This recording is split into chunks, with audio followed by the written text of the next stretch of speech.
Alam mo, huwag mo masyadong i-pressure yung sarili mo.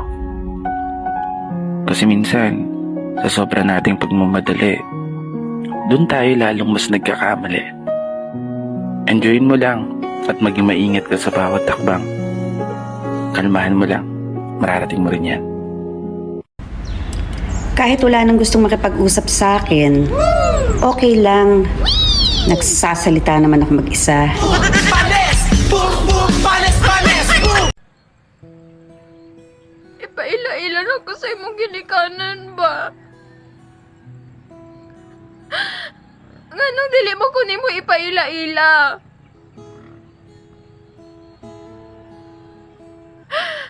Maayo pa ang mga barkada nimo.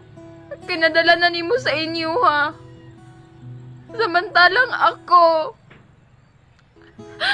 ako nga imong uyab. Wala pa. Ipaila-ila na ko sa imong ginikanan ba? Ipaila-ila na ko ba?